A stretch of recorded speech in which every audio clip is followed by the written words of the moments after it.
You've heard of K-dramas where the female lead ends up with the male lead, leaving us to suffer with a heavy case of the second lead syndrome. And while rarer, in certain K-dramas, the second male lead also gets the girl, turning the table in the K-drama world. But what if, for once, nobody wins, and the female lead ends up with nobody as the series closes? Wait no more, because today, we are providing you with an entire list. Number 1. Mireille's Choice. Marry him if you dare. If you are fond of the trope where a character rewinds time to change their fate, then you should probably give Mireille's Choice a try. The series brought us to a dilemma of Mireille, the female lead, who, after an encounter with her future self, learned that she was doomed to a miserable fate. Determined to live a better life this time around, the normally meek Mireille finally decided to leave her comfort zone and pursue her dream of becoming a television writer. And it was in this pursuit that hers and the male lead's worlds finally collided. Yes, that's male leads with an S, because, frankly, both of these characters are not taking the back seat. First, there's the prickly and uptight news anchor Kim Shin, who worked in the same station as Mireille.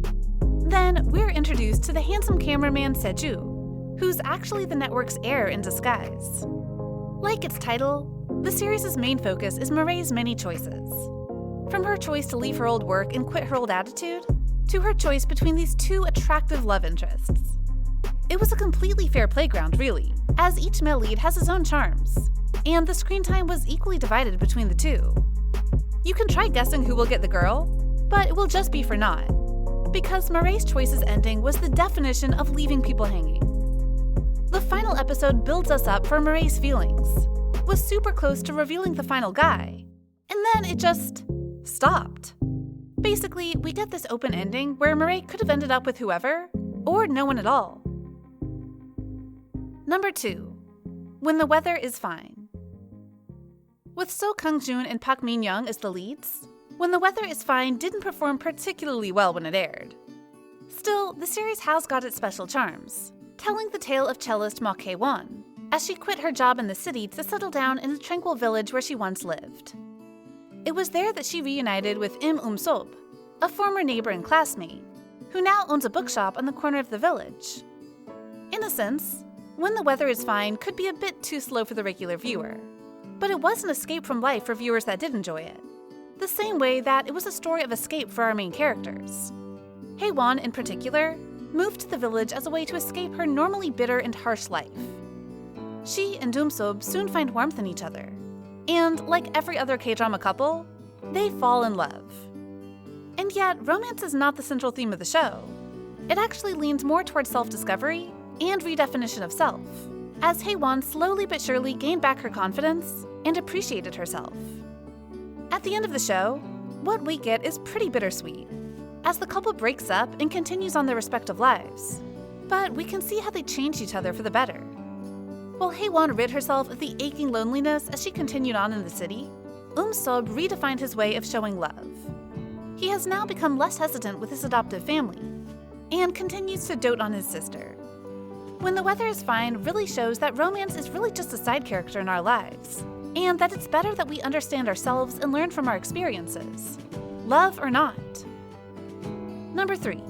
School 2013. Not all high school students have to be in love, and not every high school drama needs to be about love. A prime example of this is School 2013. And this drama has seriously shown us how a school drama could be done. Set in Seungri High School, one of the worst senior high schools in Seoul, academically, School 2013 really provides a full picture of student life, with both the good and the bad. Starting the series, we are introduced to Class 2, the bottom of the bunch with the worst grades and terrible student representation. We are also introduced to Se-chan and Eun-jae, the class's 2 homeroom teachers, whose philosophies always seem at odds. School 2013 is special in that it never just focuses on just one main character. In fact, everyone in Class 2 gets time to shine, even the most secondary ones. Like other school series, School 2013 also unveils the many issues prevailing at school, from the teacher-student relationship to bullying, school suicides, and school violence, and many, many more. Still, when watching the series, some particular characters stood out. we have Lee Jung-suk as Go Nam-soon, a rebellious student that's elected the president of Class 2. Then there's Kim Woo-bin as Park Kyung-soo, a student with a violent past, who has now resolved to stay quiet in class. Finally, there's Park Se-young as Song Ha-kyung, an ambitious student that dislikes being stuck in such a school. Throughout the series, we get snippets of Ha-kyung crushing on the handsome Nam-soon. But that's basically all the romance we get, and the couple never got together, even as it ends.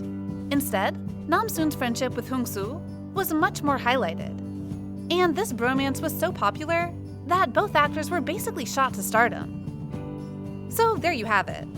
If you want a school-themed series with interesting tales to tell, and yet are not interested in high school romance, School 2013 might just be a perfect fit. Number 4. Record of Youth. Like its title, Record of Youth is all about young people in the process of establishing themselves. In the series, we are going to follow Sa Hye-jun, a model from a working-class family striving to become a top actor.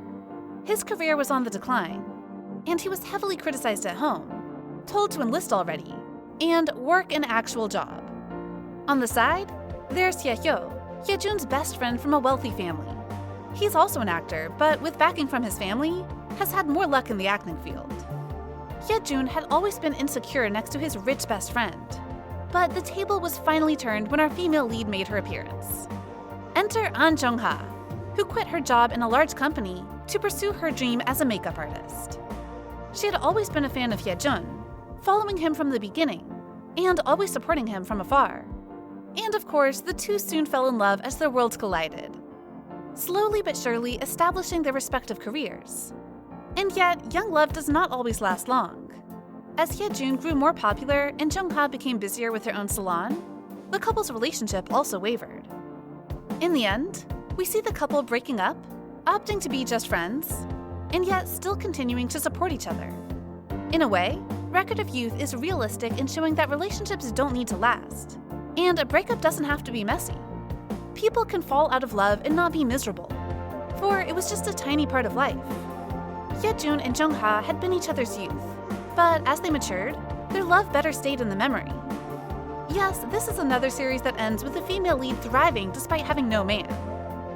Finally, we are approaching the end of today's list.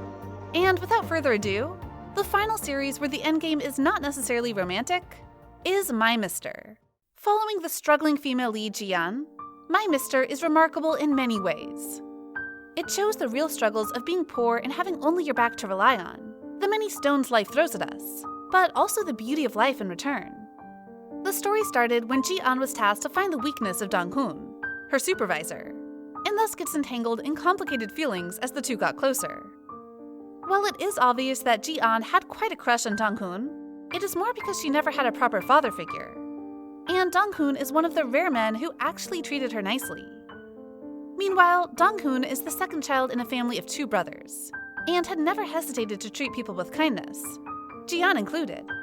To some, Dong-hoon's gestures towards Ji-yeon may seem a bit romantic, but that's just Dong-hoon's character, and he doted on her in a brotherly way. My Mister is the story of 2 struggling people that grow because of each other, never needing to be romantic, and that's one of its charms. Despite being a story about love, My Mister never becomes romantic.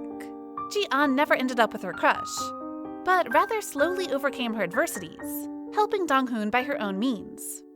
It was a series that showed that we don't need the girl to end up with anyone to be happy in life. And that's the list. What are your thoughts about the mentioned series? Do you know any other K-dramas where the female lead never ended up with anyone? Let us know in the comment section. And if you want more videos like this, like, share, and subscribe to bbalidrama. We'll come back soon. See ya!